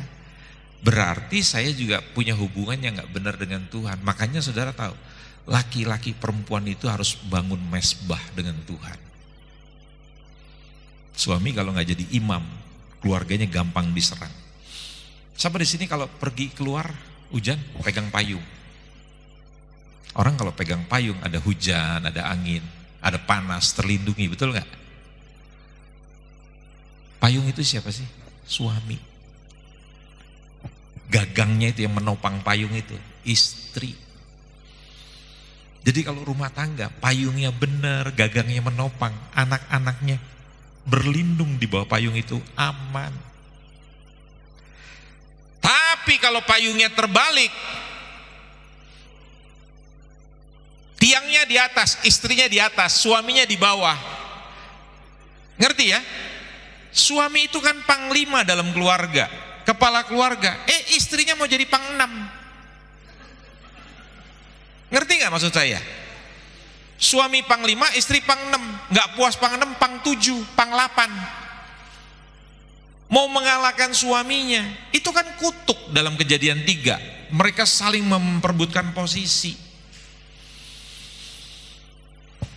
Namanya Ibu Dewi aku jadi lupa ya.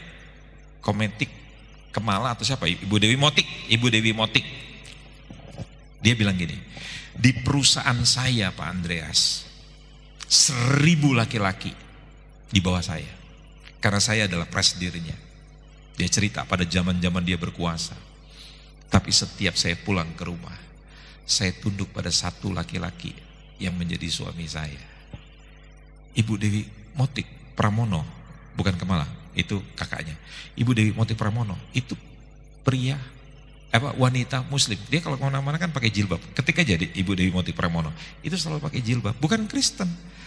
Tapi dia bangga banget gitu. Walaupun saya pemimpin 1000 laki-laki di perusahaan saya, tapi begitu saya pulang, ada pemimpin saya. Karena dia adalah pelindung buat saya. Ingat ya wanita ya, suamimu itu adalah pelindung. Dan suami juga begitu, tunjukkan bahwa engkau adalah pelindung keluarga. Karena kalau payungmu bolong karena engkau nggak jadi pemimpin yang benar, panas, hujan itu masuk, sehingga apa? Keluargamu sakit. Nah kalau peran istri juga nggak benar di atas suami, anak juga nggak terlindungi. Itu bukan lagi payung, namanya apa? Perahu. Makanya lagunya beda. Ku dayung-dayung perahuku. Ya. Anak-anaknya jadi basah kuyup, jadi kena panas terik segala macam. Kenapa? Karena perannya terbalik. Itu kutuk loh dalam Kejadian pasal 3. Makanya peran itu gini, nggak usah saling menuntut. Kasih itu nggak ada menuntut. Suami jadikan dirimu jadi kepala aja, jadi pemimpin. Pemimpin itu bukan memerintah, bukan otoriter, tapi mengasihi, melindungi anggotanya. Betul nggak? Istri, lakukan bagianmu. Jadi apa?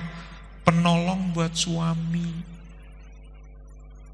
Berikan kesejukan. Ini saya cerita jujur buat saudara. Saya belum pernah cerita kemana-mana. Baru sekarang saya cerita. Waktu kemarin saya di Sumba Barat. Saya mengunjungi ibu pendeta yang suaminya itu anak rohani saya. Nah, suaminya ini umur 49, istrinya masih 43 lah, gitu. Suaminya orang Batak, Hasibuan, istrinya orang Chinese, Sumba. Terus dia bilang sama saya, Bapak, boleh nggak doakan satu keluarga? Saya bilang, loh kamu kan ada cara ini. Iya Pak, sebentar aja mumpung Pak Andes ada di sini nih. Saya bilang boleh, gitu. Terus saya lihat ada beberapa teman-teman gitu kan, pendeta-pendeta muda itu diajak sama ibu pendeta ini. Ayo kita pergi temenin Om Andreas gitu. Nah saya bawa anak rohani saya, laki-laki, dia yang saya bonceng begitu. Tiba-tiba ibu pendeta ini bilang begini pada saya, boleh nggak Pak Andreas goncengin saya? Karena saya nggak percaya nih sama anak-anak muda ini nih, gitu. Saya mau polos-polos aja ya. Saya bilang ya udah nggak apa-apa. Dia naik, duda, goncengin janda. Coba saya tanya, masalah nggak? Nggak masalah dong, orang saya duda, istri mati, dia suaminya meninggal. Bisa ngerti ya, udah berapa bulan suami meninggal. Tapi saudara tahu apa yang dia lakukan selama di atas motor? Karena kami mesti jalan agak jauh sedikit begitu. Ya, dia dekat sama saya. Terus dia pegang, dibilang gini, Pak, aku takut Pak, boleh ya megang Bapak ya, katanya begitu. Saya mau jawab tidak, tapi rasanya gimana gitu ya. Tapi begitu turun, saya telepon adik saya. Bener, godaan pria itu adalah kalau perempuan itu dia senang deketin laki-laki, suka gesek-gesek badannya. Saya tanya sama ibu-ibu, Anda masih suka nggak gesek-gesek badan Anda ke suami? Bukan ngamplas gitu ya, tapi berdekatan, terus ya kalau bahasa Indonesia itu uget-uget itu kayak cacing gitu loh, nempel apa segala macem begitu. Ada kan? Suami mau deket, istrinya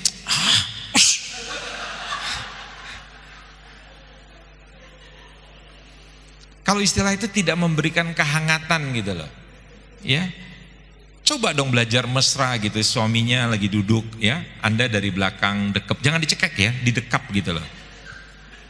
Dibelai begitu. Saya cerita nih, ada satu istri. Dia bilang begini, suami saya orangnya nggak romantis Pak. Dia nggak pernah tuh Pak berlaku mesra pada saya. Terus saya tanya gini, mertuamu sama ibu mertuamu kamu pernah lihat? Pernah. Mirip Pak kayak suami saya. Terus saya bilang gini, nah itu dia, suamimu belajar dari orang tuanya. Kamu mengharapkan romantis kan? Dapat dari mana kamu pelajaran romantis? Ya kan saya sedang dengar seminar-seminarnya Bapak. Terus saya lihat teman-teman saya romantis banget, suami istri begitu. Suami saya nggak begitu. Nah saya bilang gini, pernah nggak kamu nabur? Dia diam. Percuma Pak. Pertanyaan saya, pernah nggak kamu nabur? Percuma. Maksudnya percuma bisa dijelaskan nggak pada saya? Kamu pernah nggak melakukan? Misalnya gini, yang paling sederhana saja. Suamimu lagi duduk, engkau belai-belai pipinya. Makan dulu yuk. Ambil piring, suapin. Pernah nggak? Ih, kolokan amat Pak. Manja amat Pak. Saya rasanya waktu deket itu, denger itu ya, saya mau ambil centong nasi, mau getok palanya sih. Saya mau bilang ini, lu bego banget sih jadi perempuan. Saudara, dia sampai catat loh. Suami saya Pak, diemin saya 10 tahun, 2 bulan dan 18 hari. Saya tanya berapa jam dan berapa menit dan berapa detik. Nah itu yang saya belum catat Pak. Dia sampai tahu loh sudah 10 tahun, 2 bulan dan 18 hari. Suaminya diemin dia. Nah terus kamu balas apa? Ya dia diemin, ya saya buktikan. Emang lo aja yang bisa diemin, gue juga bisa diemin. Ya sudah, jembatan komunikasi itu kan ngobrol. Nah dia gak mau ngobrol, suaminya diemin dia, dia juga diemin, dia balas. Ya sudah, rumah tangga itu kayak neraka. Nah saya bilang gini, gak punya godaan untuk cerai? Enggak Pak. Kenapa? Karena orang Kristen gak boleh cerai. Hanya sekedar mengetahui kebenaran tapi tidak melakukan, ya gak akan terjadi mujizat. Tangkap gak maksud saya? Terus saya ajarin nih perempuan. Saya bilang, karena dia anak rohani, saya bilang, lu bego banget sih, umurnya gak muda loh, udah 40 tahun lebih. Terus saya bilang gini, besok waktu dia berangkat pagi, kamu deketin dia, antarin dia. Kan dia gak mau makan kan, sarapan apa nasi, makanan kamu dia gak mau makan. Jadi jangan melakukan itu. Jadi gimana Pak? Antarin dia sampai depan, bilang dia hati-hati. Begitu dia pulang nanti sore, senyum. Kalau gak ditangkapin, gak apa-apa, kamu nabur. Malamnya dia WA saya, Pak, boleh ngobrol gak? Saya bilang, enggak, gak mau. Saya tanya, udah dilakukan belum? Ngeri Pak.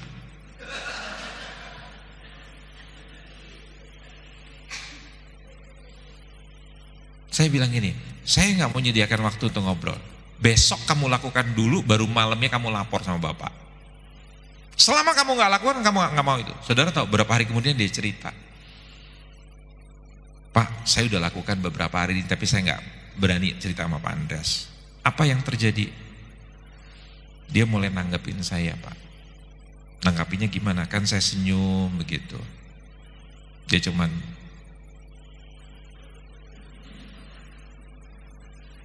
ada bunyinya gak? Belum Pak.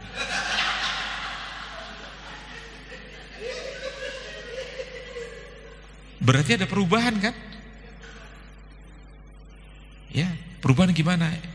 Sapi itu kalau mulai berubah dia akan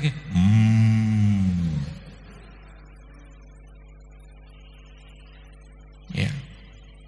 Sudah hampir 1 bulan dia melakukan itu, suaminya tetap tidak bergeming. Tapi sudah mulai pulang lebih cepat. Tadinya pulang malam, berangkat jam 6. Sekarang mulai berangkat agak setengah 7. Saya berikan bilang ini, sabar. Baru 10 tahun 2 bulan. 20 tahun kan saya bilang begitu. Sabar. Kan kamu udah bertekad. Bagusnya dia doa. Yang membuat dia kuat dia doa. Tapi dia gak mau bertindak. Nah itu salahnya dia. Tapi sekarang dia mulai melihat mujizat kecil. Gitu. Berani gak kalau dia duduk kamu pegang dia? Serem Pak. Setan sih ya, jadi kamu serem gitu. Dia gak mau makan Pak masakan kamu. Ya saya juga gak mau makan masakan kamu. Kenapa Pak? Gak enak. Saudara mesti sadar ya, kalau masakanmu gak enak, itu kamu gak boleh marah. Ngerti gak? Tapi perempuan kan gak harus bisa masak kan. Pergi ke pasar Yahuwu. Atau ke pasar apa itu, Beringin. Ya, cari di situ kue-kue yang enak, makanan yang enak yang Anda tahu dia suka, hidangkan. Sambil sebelum dihidangkan doakan dulu. Jangan diludahin. Engkau dukun namanya kayak begitu. Doakan, Tuhan biarkan suamiku itu. Terus temani dia, kasih minuman yang dia suka begitu. Kalau dia tinggalkan kan saya sakit hati. Loh yang penting kamu nabur. Saudara tahu, untuk pertama kalinya setelah 10 tahun 2 bulan 18 hari. Saudara tahu, ya, suaminya itu begitu istrinya nggak ada, dimakannya satu. Dia tanya sama 3 anaknya, kamu makan makanannya mama? Enggak. Pembantu ditanya, kamu makan? Enggak. Wah, dia bilang bersyukur, suamiku mulai ngambil satu. Beli makanan yang jangan kamu suka, yang dia suka apa? Masa menikah 20 tahun lebih nggak tahu yang dia suka gitu? Ngerti nggak? Saudara kalau pergi kemana-mana tuh tanya apa yang dia mau makan gitu loh. Sama, ini perempuan-perempuan juga mesti tahu diri nih ya. Jangan potong rambut sembarangan. Tanya sama suami, papa suka nggak rambutku dipotong? Ya, soalnya panas. Kalau sudah menikah, itu yang dipentingkan suami. Ngerti gak? Saya kan suka bilang, wanita itu lebih baik jangan pelihara akar serabut, akar tunggang. Satu hari Bang Tono, ini saya cerita bener. Suaminya bilang gini ya sama saya, oh ini Pak Pendeta Andreas yang ngajarin istri saya untuk nyukur. Dia bilang gini, Pak maaf ya Pak Pendeta ya, saya itu terangsang gara-gara melihat akar serabut itu Pak. Setelah itu dicukur Pak, saya nggak punya lagi Pak. Saya lantas minta maaf. Saya bilang sama istrinya, pelihara lagi, kembangkan. Ngerti maksud saya? Tanya sama pasangan, Pak ini dilenyapkan apa dikembangkan begitu. Tanya sama pasangan. Memang di Indonesia nggak biasa ya, tapi kalau Anda pergi ke Cina, ke negara Tiongkok, Anda bisa lihat tuh perempuan-perempuan pakai tank top, pakai apa, you can see begitu gini, kelihatan semuanya. Itu bukan lagi kumis, jenggot, ada di sini semuanya begitu. Itu memang budaya mereka, saudara. Jadi saya sekarang nggak bisa ngajarin gitu lagi. Ayo punya ini dibersihkan, karena ternyata nggak semua laki-laki mau tuh. Jadi nanti pulang ibu-ibu diskusi sama suami ya, Pak, ditumbuhkan apa dilenyapkan?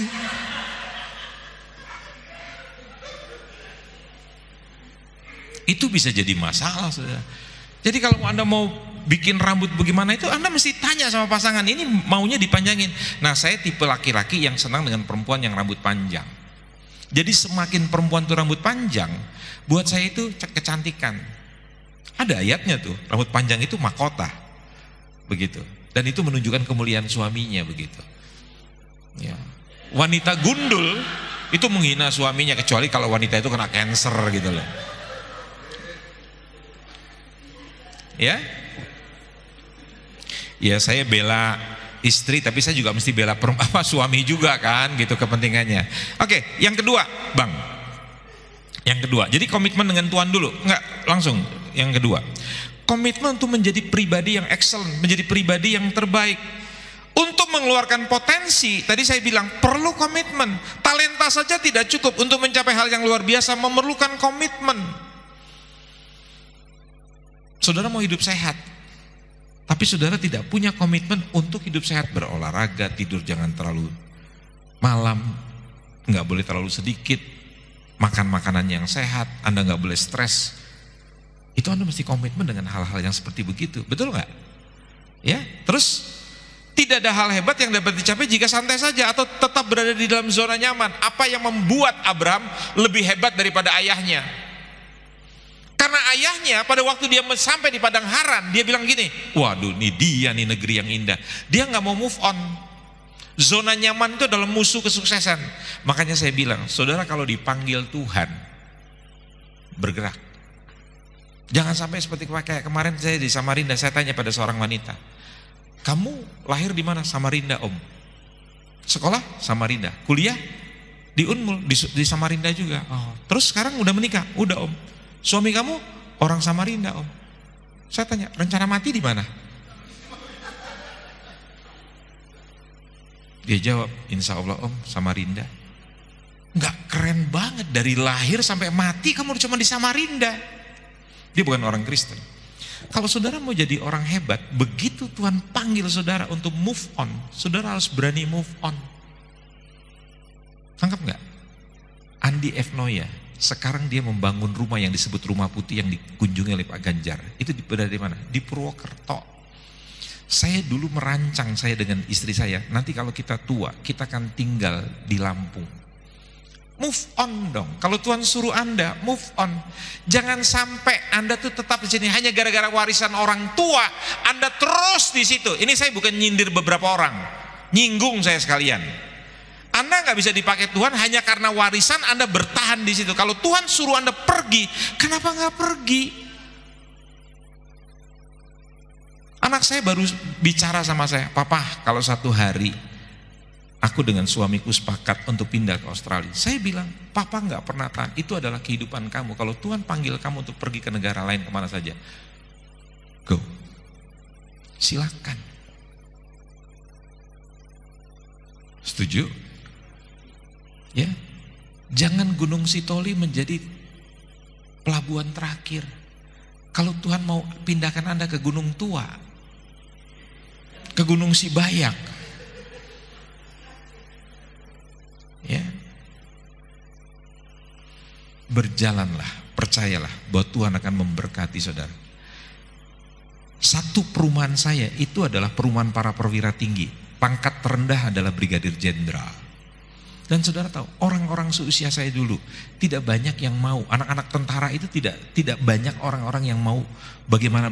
Mereka udah terpengaruh dengan cara pergaulannya nggak benar, narkoba, seks bebas segala macam. Itu justru anak-anak jenderal daripada angkatan darat pada waktu zaman saya sekolah dulu. Dan di antara teman-teman saya anak-anak jenderal itu yang sukses secara kehidupan itu tidak banyak. Tapi yang berani move on dan meninggalkan tradisi cara hidup yang lama seperti dikatakan Yosua. Abraham itu hebat karena mereka meninggalkan budaya daripada nenek moyangnya penyembahan berhala. Itu yang menyebabkan Abraham berhasil. Jadi sekali lagi saya katakan, kalau Tuhan panggil saudara, pergi. Enggak ada batasan umur. Musa dipanggil pada usia 80 tahun. 80 jangan siap-siap ke kuburan. Pak Luhut tahun ini 76 loh. Jenderal Luhut itu 76 tahun ini. Dan dia bilang nanti 2024 baru saya pensiun, saya ngurusin keluarga dan saya ngurusin untuk kepentingan rakyat yang lain. Tapi saya tidak mau lagi di pemerintahan. Nanti 2 tahun lagi Pak Luhut 78 tahun loh. Pemilik Mustika Ratu, Ibu Muriati Sudibyo, sekarang sudah 90 tahunan dan masih berkarya. Saudara kau udah 80 tahun udah siap-siap ke kuburan.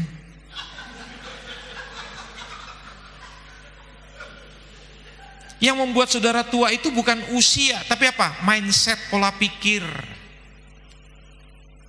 Ngerti ya? Tadi ada ibu di mana itu namanya? Kita berhenti di Lausa.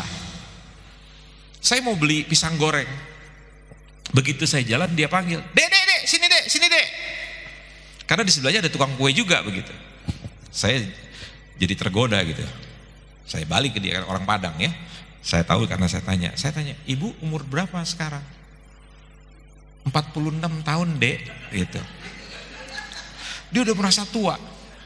Saudara tahu, saya tunjukin KTP saya. Ibu, kira-kira saya dengan ibu tua mana?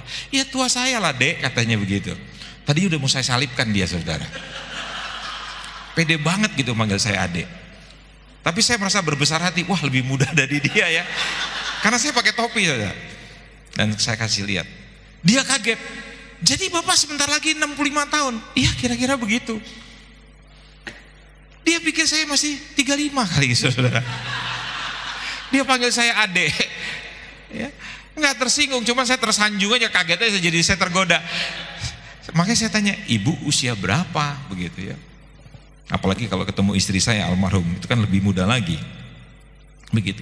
Jadi kalau Anda mau bekerja lebih keras, berlatih lebih lama, ingat loh, olahragawan itu hanya untuk bertanding 1 tahun lagi 10 menit, dia mesti berlatih selama 1 tahun, betul nggak?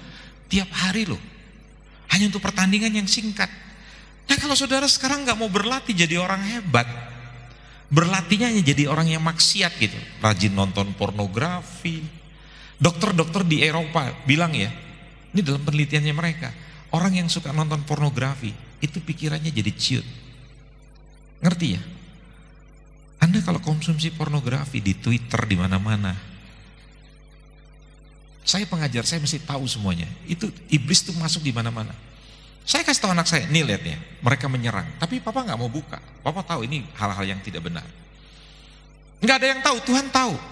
Tapi kalau saya lakukan itu, saya konsumsi itu sama seperti saya konsumsi drug, narkoba dan segala macam, main judi segala macam. Ikatannya itu kuat. Dan saudara tahu, itu otak, kata orang Jerman, itu otak manusia jadi kecil. Nah kalau otak saudara jadi kecil, gimana saudara bisa punya mindset yang hebat, bisa punya dapat ide-ide yang luar biasa? Ingat kata Alkitab, orang yang tidak kudus dia tidak lihat Tuhan. Maksudnya tidak lihat Tuhan apa? Dia nggak akan mendapatkan pewahyuan, nggak akan dapat ide-ide yang hebat. Coba tanya Pak Pius, tadi malam saya menguraikan, mengeksposisi firman yang dia belum tahu. Dari mana taunya? Belajar dari Tuhan, jaga hidup yang kudus dengan Tuhan. Dia bukain rahasia hal-hal yang baru. Itu yang membuat khotbah kita menjadi hidup. Kenapa? Karena kita dekat sama Tuhan. Kalau saya nggak kenias, saya tiap hari khotbah. Saya khotbah itu bukan seminggu sekali atau sebulan sekali. Tiap hari saya khotbah di berbagai macam gereja. Dan kalau saya khotbah di berbagai macam gereja, berarti itu apa? Income kan? Ngerti saudara?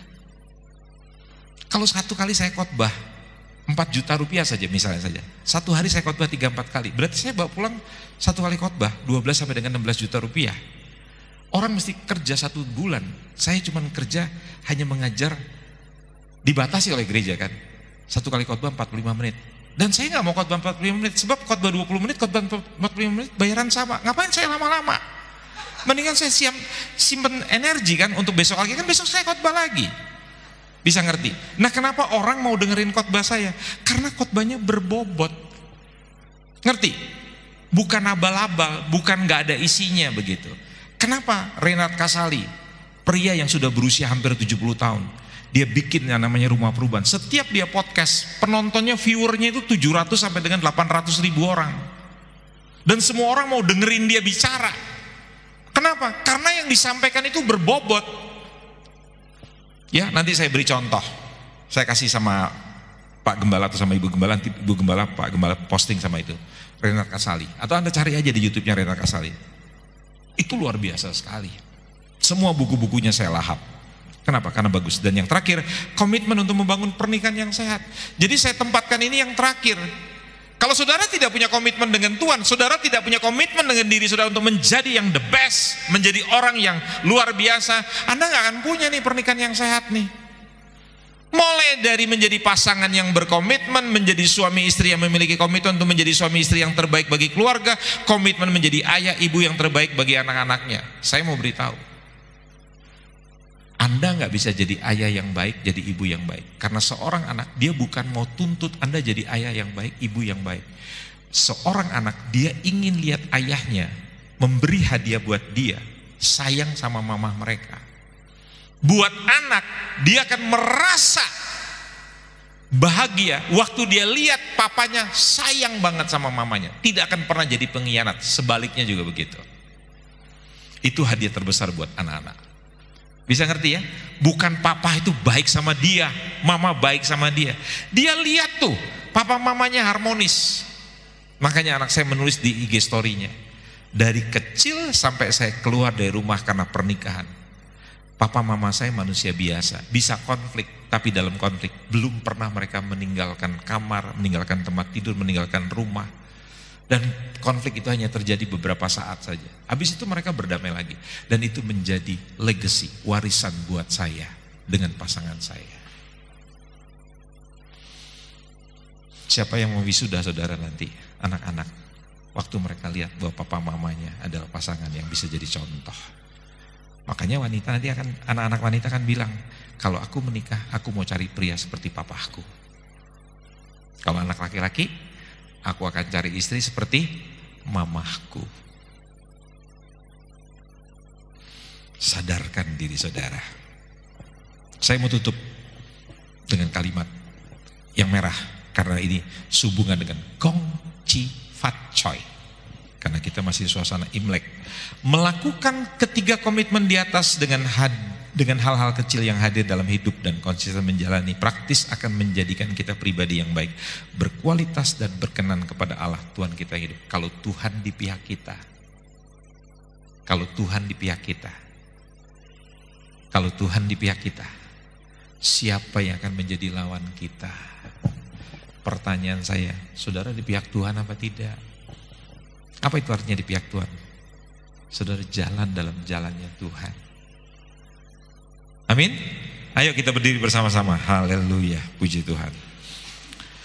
Besok kita belajar ya, kenapa kok kita bisa bosan. Saya nggak mau bilang kenapa pasanganmu bosan pada Anda. Saya mau bilang jujur. Ya. Tadi kan yang mimpin pujian istri Bang Tono bilang kan, apa tadi kan ya? Udah bosan belum sama pasangan? Dia bilang apa? Belum kan? Artinya apa? Bisa bosan. Jadi kalau dia bilang tadi belum, itu jujur. Tapi akan datang masanya kita bisa bosan dengan pasangan kita. Nah, bagaimana kita keluar daripada kondisi seperti begitu? Ya, karena hidup itu bisa tiba-tiba surut begitu. Bisa tiba-tiba perasaan itu hilang. Makanya pernikahan tidak boleh dengan dasar perasaan. Nah, ini dasar dulu, kunci. Untuk besok kita bedah. Kenapa kok saya bosan dengan pasangan saya dan bagaimana jalan keluarnya? Setuju? Yuk kita gandeng pasangan kita. Haleluya, haleluya. Main di C ya kalau tidak salah ya.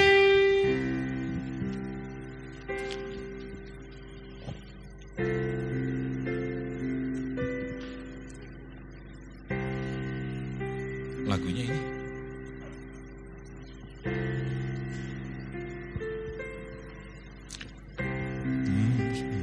Akan selalu berganti, kasih Tuhan tetap abadi, tak akan berubah sampai selamanya. Ku tetap percaya, ku yakin Tuhan memberkati, ku yakin Tuhan memberkati, ku yakin Tuhan melindungi, ku yakin Tuhan melindungi.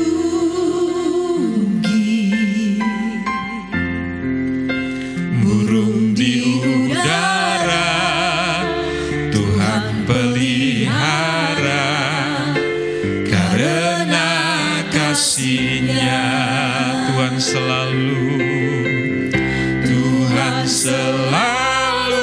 menolongku, selalu menjagaku, sehelai di rambutku tak akan terjatuh tanpa seizin-Mu. Tuhan selalu menolongku, selalu menjagaku, Dia mengenyangkanku dan peliharaku seumur hidupku. kekasih-kekasih Tuhan yang luar biasa, maukah kita belajar memasrahkan hidup kita kepada Tuhan seraya kita berdoa, Tuhan jagai pernikahan kami ya Tuhan Yesus. Mulai dari diri kami sendiri Tuhan, saya mau jadi istri yang baik, saya mau jadi suami yang baik, saya mau jadi orang tua yang baik, saya mau jadi anak yang baik ya Tuhan Yesus, yang tidak menuntut kewajiban pasangan saya, tapi saya melakukan kewajiban saya terlebih dahulu Tuhan Yesus. Ayo berdoa sejenak saudara-saudara. Glory Yesus kina maralama syakana mana. Kalau engkau jatuh, bangun saudara. Saya ingin mendorong engkau bangkit. Tidak perlu malu, tidak usah melihat ke belakang. Engkau berkata, Tuhan saya sudah jatuh. Iya, tapi Tuhan mau menolong engkau. Itu sebabnya bangkit. Lupakan yang di belakang. Putuskan untuk engkau menjadi orang yang mengasihi Tuhan, mengasihi keluargamu, mengasihi pasanganmu sendiri, supaya engkau menjadi orang yang hebat. Karena Tuhan mau pakai engkau, Tuhan mau berkati engkau. Kau melihat keturunan-keturunanmu akan menjadi orang-orang yang hebat, tapi itu dimulai dari dirimu. Tuhan selalu menolongku,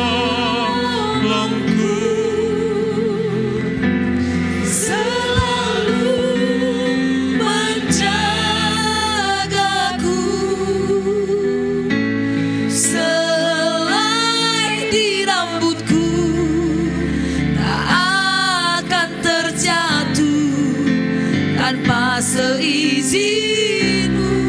Tuhan selalu menolongku, selalu menjagaku. Dia mengenyangkanku dan seizinmu.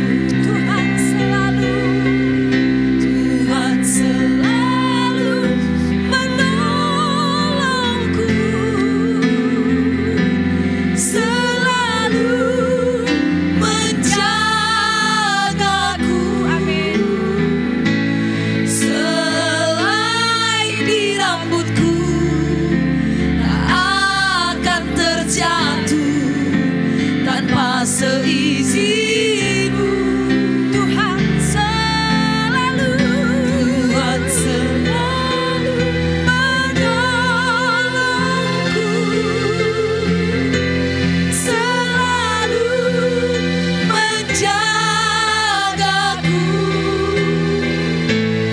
Dia mengenyangkanku dan peliharaku seumur hidupku. Dia mengenyangkanku, Dia mengenyangkanku dan peliharaku seumur hidupku. Dia mengenyangkan kami, Dia mengenyangkanku dan peliharaku seumur hidupku. Terima kasih Tuhan Yesus. Terima kasih buat firman-Mu yang boleh kami dengar pada malam hari ini. Materaikanlah itu dalam hidup kami dan mampukan kami untuk melakukannya di dalam keseharian kami. Dalam nama Yesus kami berdoa. Amin. Silakan duduk Bapak Ibu.